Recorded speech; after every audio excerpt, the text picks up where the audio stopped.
সুফি কেরাম হচ্ছে ওলি আল্লাহর দল। এই ওলি আল্লাহরা সেই নবী পাক সাল্লাল্লাহু আলাইহি সাল্লামের কথাগুলো তথা আল্লাহর হুকুমকে মানুষের কাছে প্রচার করে দিচ্ছে। আল্লাহর দোস্ত একজন পরেজগার মুত্তাকি ব্যক্তি, পরেজগার মুত্তাকি ব্যক্তি যে সে আল্লাহর দোস্ত মুত্তাকি পরেজগার ব্যক্তি চিনতে হলে সুফি কেরামের জীবনাদর্শ দেখতে হবে। সুফি কেরামকে যদি আমরা চিনতে চাই তাহলে সুফি কেরামদের ইতিহাস পড়তে হবে। হ্যাঁ, ইতিহাস পড়লে তাহলে বোঝা যাবে যে সুফিরা কেমন ছিলেন।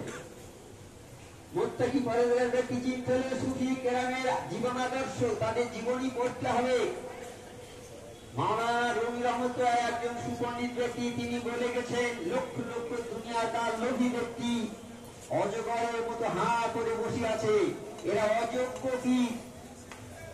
মাওলানা রহমতুল্লাহ বলেছেন যে পৃথিবীতে অনেক পীর এরকম অজগরের মতো হা করে বসে আছে, এরা অযোগ্য পীর। এরা কি করবে?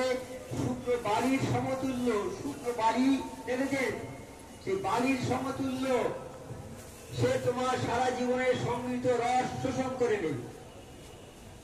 তুমি যা সারা জীবনে উপার্জন করবে সব শোষণ করে নেবে। সেই স্থান হতে যাও তোমার হক পীর আছে, তুমি সেই স্থান থেকে সেই জায়গায় যাও যেখানে তোমার হক পীর আছে, হক পীরের জায়গায় তুমি যাও।